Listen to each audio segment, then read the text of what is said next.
Oklahoma Gardening is a production of the Oklahoma Cooperative Extension Service as part of the land grant mission of the Division of Agricultural Sciences and Natural Resources at Oklahoma State University, dedicated to improving the quality of life of the citizens of Oklahoma through research-based information.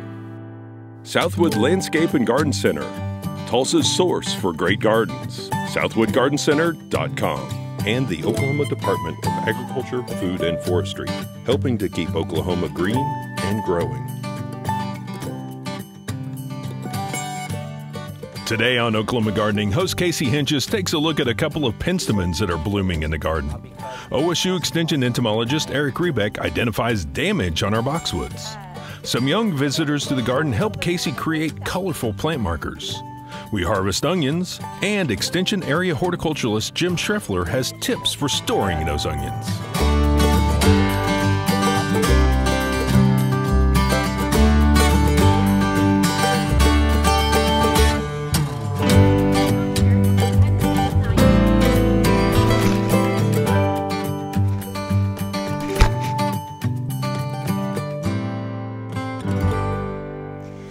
Penstemon is a genus that ranges from arid to alpine climates, as far south as Guatemala and Mexico, all the way up through the United States into Canada.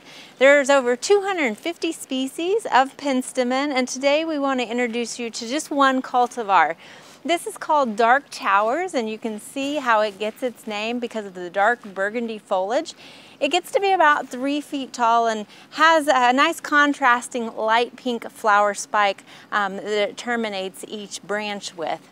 Now you might be familiar with Husker Red. It is similar, but Husker Red of course has white flowers, and actually Dark Towers tends to hold the burgundy foliage a little bit better through those warm summer months. It does get a little bit taller, about 3 feet tall, but both Husker Red and Dark Towers are cultivars that were developed at the University of Nebraska.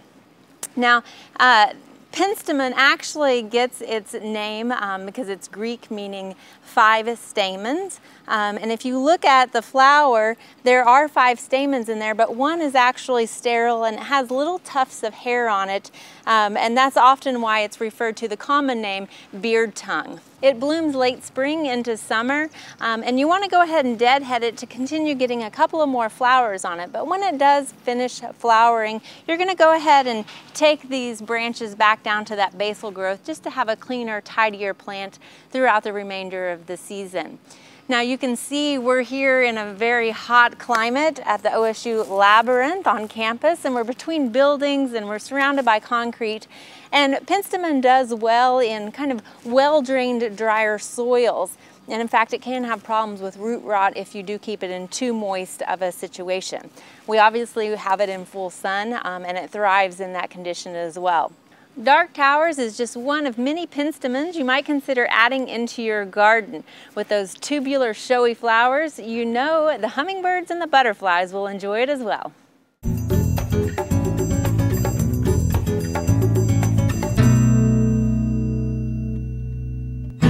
Joining us today is Dr. Eric Rebeck, OSU Extension horticulture entomologist, and it's hot and dry, which means the spider mites are out, Dr. Rebeck. Yep, those are perfect conditions for spider mites. They really thrive in that 90-degree plus weather. So we're starting to see some of the symptoms here on one of our boxwoods. Yes, we are. Tell us about the spider mite and what are some of those symptoms? Yeah, so they're another one of our what we classify as piercing, sucking pests. They do feed on the plant sap.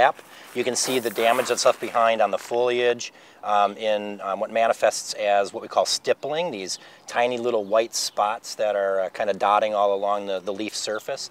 And that's where they've been feeding on that sap. Because they take the photosynthesis out of or chlorophyll, excuse me. Absolutely. So the plant is struggling to produce its own food. Okay.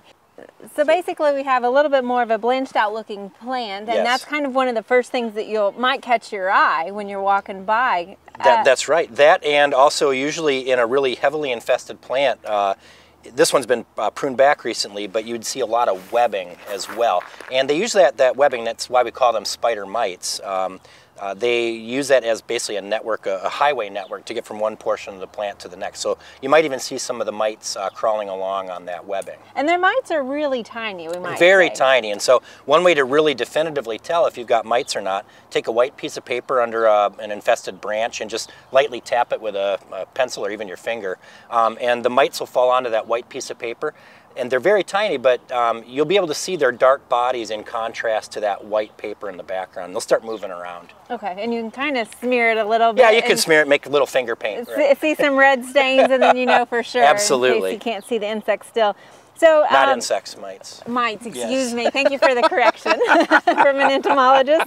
So, speaking of this mite, what are we going to find it on? I mean, it's not just on boxwood. No, it's on a lot of things. That's right. They feed on a wide variety of plants. I get a lot of calls from people who grow tomatoes, for instance. They start to see these symptoms showing up on their plants as a result. We get strawberry growers calling about it. In ornamentals, you can see things like boxwoods and marigolds really are a highly preferred food source, but they'll feed on a lot of different plants, and so that's something to watch for. Is you'll always see that stippling, washed out look on the leaves. All right, so what do we do about them? Yeah, good question. Non-chemically, you can spray them with a jet of water from your garden hose. To wash them off the plant, they can't recolonize that plant very readily as a result. If you want to go more in the chemical route, I recommend more softer insecticides, things like insecticidal soap, as well as a summer rate of horticultural oil. Must be careful with those products though, the soaps and the oils, because they can also cause harm to the plant, especially when it gets really hot, about 90 degrees. So you really have to time that one correctly, maybe choosing a cooler day or maybe a cooler part of the day before those materials dry. I always tell people it's like putting baby oil on your skin out on a hot sunny day. I mean, it would burn the plant. Absolutely, just the same, so. Yeah, same thing. All right, well, thank you for sharing this, Dr. Reback. Thanks for having me.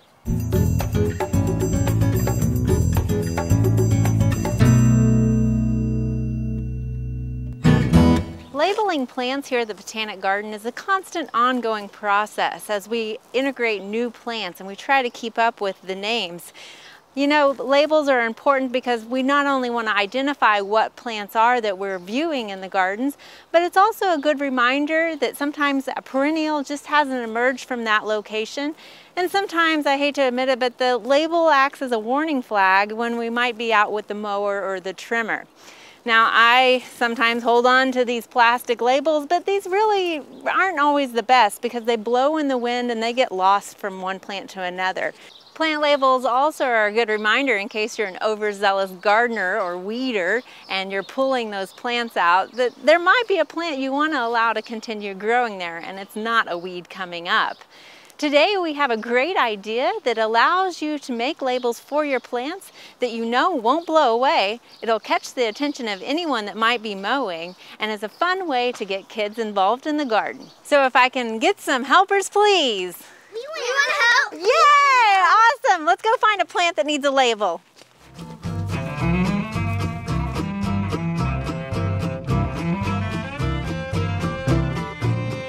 Oh, I want this flower, the Indian blanket. Oh, you know that plant very well. How about you write that name down and we'll go put a label on it.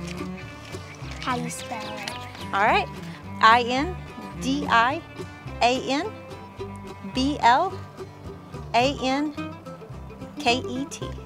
Thank you. Hey, I want this purple plant. Okay, this one's a salvia. You might write that down and we'll head over and make our labels. Okay. Hey, Casey, I want this one. That's awesome. That's the dinosaur back plant. All right, now that we got our plant picked out, it's time to pick out a rock to paint our labels. So this is where you can get creative. You can pick a rock that might look like a fruit. If you're picking a vegetable, like this might look like a cucumber. This could be a tomato. That could be a tomato, very good. This can be a potato. You're right. This could be a sucker. So let's pick a rock and then we'll get set with paint. Okay. I want this one. This one.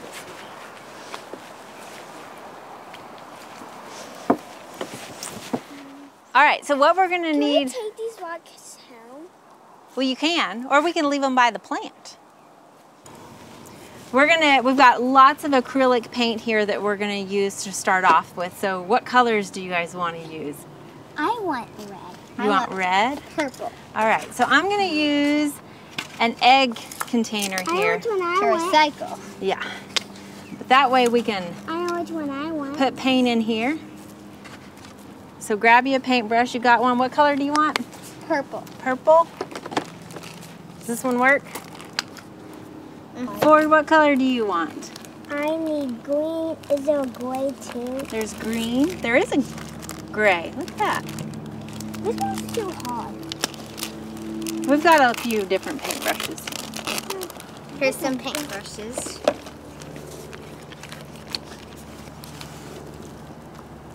All right, so there's just some paints. We can get some more colors out. Go ahead and start painting. Don't worry about the tablecloth. We got a burlap sack over it, so you need black. Of course you need black. You're painting a dinosaur. And I need it for its legs. I might use purple. Fabric pen by Sharpie. Yeah. These are probably the best pens that you can use. Do you see how it turned out? It looks really good. So you could use that color if you wanted to. Yeah. Oh! I might use the green and then make a little. Okay. In addition to acrylic paint, you can also use a fabric pen that is produced by Sharpie called Stained. It's a fabric marker that won't bleed when you apply the acrylic gloss. All right, Emery, now that yours is done, it looks great. We want to just protect it with a little acrylic spray paint. So we're just going to give it a little spray, and that'll be a nice gloss and protect it when we put it out in the garden for the weather. This is a great activity to engage your kids in the garden and a great way for them to learn plants and spelling. Did you guys have fun today? Yeah. Well, we got lots of plants to label, and we have a few more rocks. You want to keep going? Yeah. All right, let's do it.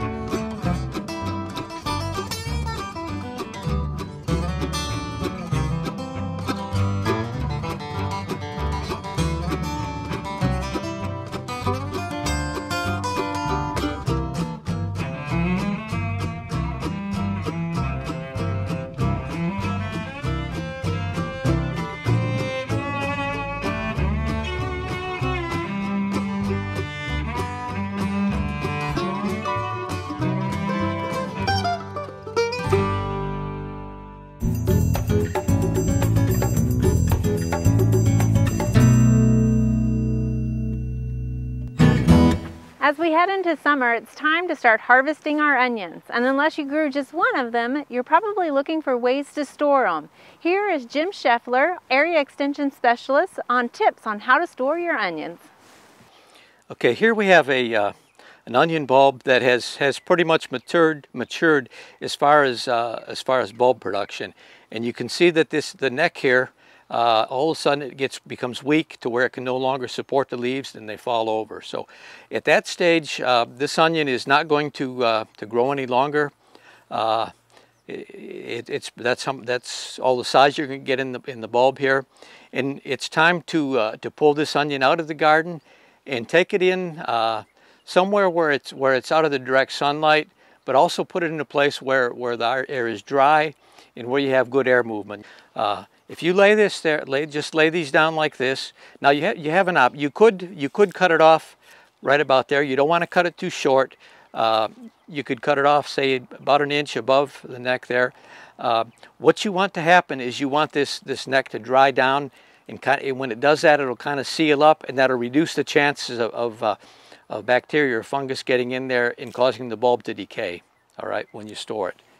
So after you have it sitting there for maybe a week or so, those leaves will dry up just like we have here. This was pulled about a week ago, and it was inside of a garage, just laying on the table. So, and you see that neck we never did clip it, but that neck has sealed itself up. So we have here so that's sealed up good. Go ahead, now you can go ahead and clip this off. But we have here, you see, you remove that outer peel. a really nice clean onion. Okay, so there shouldn't be any disease in this onion.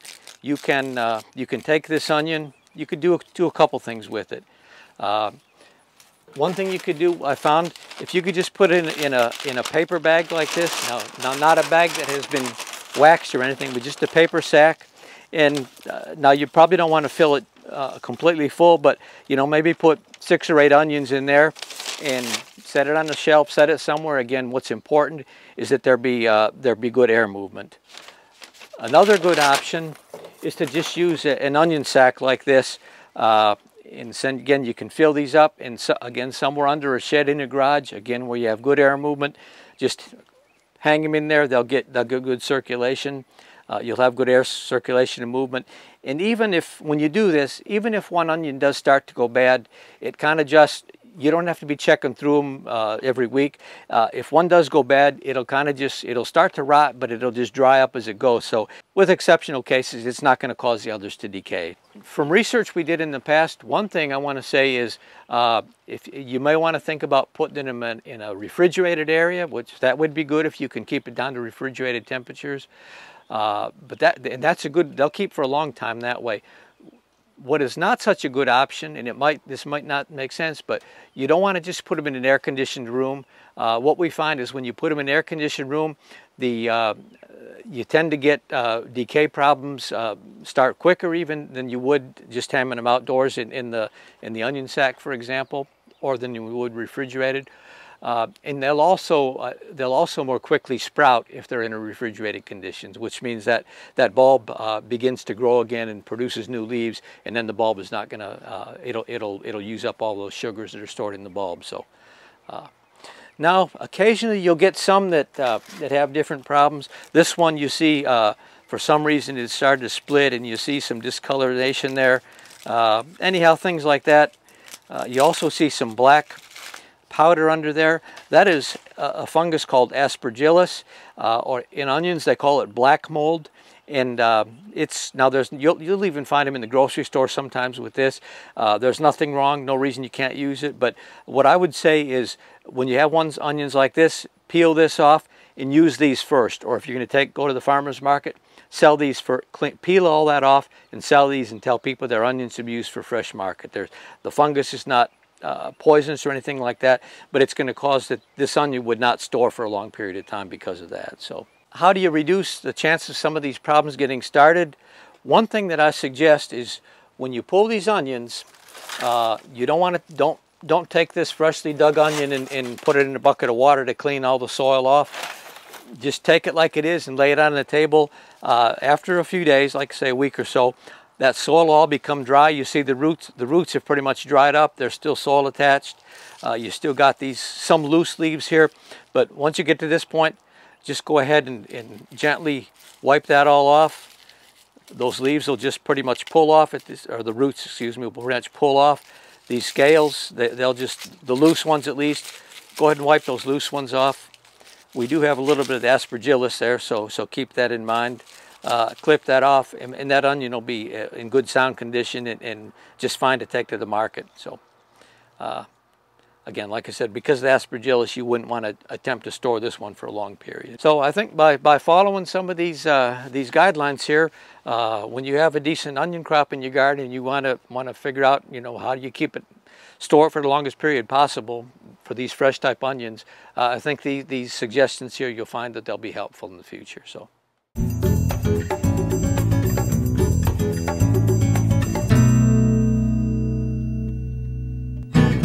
Today we're doing linguine, spinach, sugar snap peas, and nuts. And you can use either walnuts or pecans, whichever one you have, it's up to you. So I've got some water already boiling so that I can start the linguine.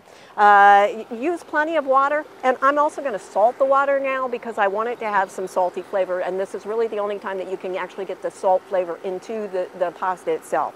So I've got a tablespoon here. I'm going to use a little bit less. When I practiced it, the whole dish could have used a little bit less salt, so I'm going to cut it back there just a smidgen. All right, now we're going to put the linguine in, 12 ounces. That's the way a lot of them are sold now, so that works very well. You could use other kinds of pasta as well. The recipe called for linguine, so that's the one I used, but any other long, thin pasta will work if you have spaghetti or angel hair or whichever one you've got. Fettuccine would work too. Next step, while that cooks, let me set my timer, cook it for the shortest time that your package calls for because you want to be able to test it at that point. You can always cook it longer, but you can't cook it less. So make sure that you set it for the short time, test it at that point, stir it every once in a while so it doesn't clump together. Next we have spinach, and I've got about 5 ounces of baby spinach. If you wanted to use spinach that's a little more mature, you could, if that's what's in your garden. Make sure that the more mature it is, that you make sure you take off all the stems. I've left some of the stems on this. You can also tear it into smaller pieces if the leaves are bigger. So it kind of depends on what you've got as to how you're going to work with this. All right, to this I'm going to add 5 tablespoons of olive oil. Make sure you've got a good tasting one. Now normally this is going to take somewhere between 7 to 10 minutes to cook. I would wait until that was done, until I was exactly ready to dress the salad before I put that on the leaves. But we're going to put the hot pasta over it. It's going to wilt anyway, so if it wilts some, which it will, it's not going to be an issue. I also have a nice pinch of red pepper flakes, half a teaspoon, again I'm going to use a little bit less, of kosher salt, and 2 cloves of garlic. And we're just going to stir these all together and set them aside until the pasta is done, and then we'll come back. All right, this is done. I checked it. I took a little bite of it, and it is al dente. I want to dump this out into a colander. Now, one of the things you might want to do, as is often done with pasta, is save a little bit of that pasta water. Because if you want to mellow out the sauce a little bit, if it's too thick or not soft enough for you, you can use that little bit of pasta water that has a little bit of starch in it. Go ahead and just shake that dry. It doesn't have to be bone dry. I'm going to put it back in the pan that we got it out of very gracefully. And then I'm going to add a couple of more ingredients. One of the things I want to add to it are some sugar snap peas. Now I'm using sugar snap peas if those aren't in season. You could use any other green vegetable. I did not cook them. If you want them a little softer, you can go ahead and add them to the last minute during the cooking of the pasta. I'm also going to add about 1/3 cup of grated Parmesan cheese. I'm going to stir those together just a smidgen, and then I'm going to stir in the spinach because we want the heat from the pasta to actually go ahead and finish wilting the spinach as well. You can see that it has already started to break down, so you don't need to blanch it by any means, but it's gotten a little bit juicier as the oil has worked on it. There's not a lot of acid in there, so we haven't had as much impact as we might otherwise. Again, simply stir these two together. This pot is hot around the edge, as I keep finding out accidentally. You can use tongs to do this as well. I've never been quite as successful with tongs as other people have been, so I tend to use spoons most of the time. You can see there's more spinach breaking down, and as this continues to sit with the heat, it will do so more. I've also got 1/2 cup of walnuts in this case. Again, you could use whatever nut you have. I went ahead and toasted them just a little bit. You can do that in a skillet over medium heat until they start to become fragrant, or if your oven is already on, you could do them that way. We're going to stir these in too.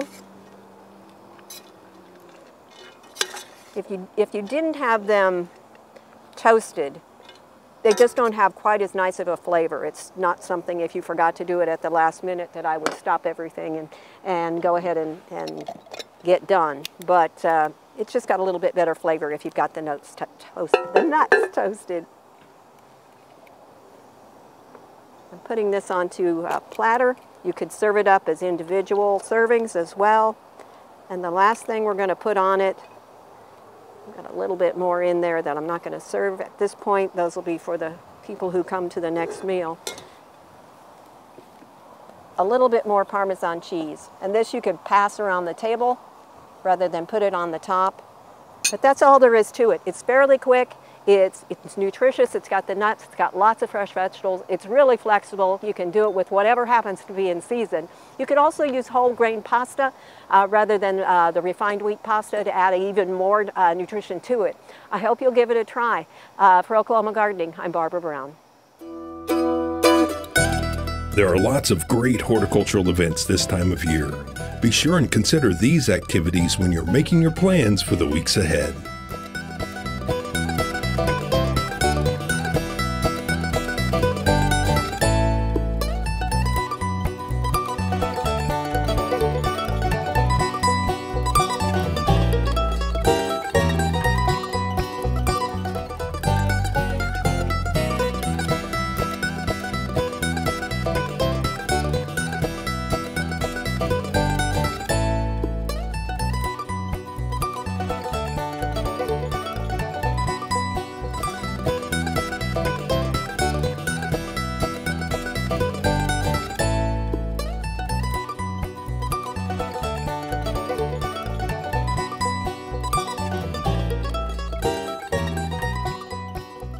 Next week, Eric Rebeck is back to visit with Casey about crepe myrtle bark scale. Students from the Camp Turf program create some great container gardens. We make fun stamps from plant parts, and Barbara Brown will cook a tasty treat. We hope you join us then for more TV you'll grow to love. To find out more information about show topics, as well as recipes, videos, articles, fact sheets, and other resources, including a directory of local extension offices, be sure and visit our website, oklahomagardening.okstate.edu. And we always have great information, answers to questions, photos, and gardening discussions on your favorite social media as well. Join in on Facebook, Twitter, and Instagram. You can find this entire show and other recent shows, as well as individual segments on our Oklahoma Gardening YouTube channel. And tune in to our OK Gardening Classics YouTube channel to watch segments from previous hosts. Oklahoma Gardening is produced by the Oklahoma Cooperative Extension Service as part of the Division of Agricultural Sciences and Natural Resources at Oklahoma State University. The Botanic Garden at OSU is home to our studio gardens, and we encourage you to come visit this beautiful Stillwater jewel. We wish to thank our generous underwriters, Southwood Landscape and Garden Center, and the Oklahoma Department of Agriculture, Food, and Forestry. Additional support is provided by Pond Pro Shops, Greenleaf Nursery and the Garden Debut Plants, and the Oklahoma Horticultural Society.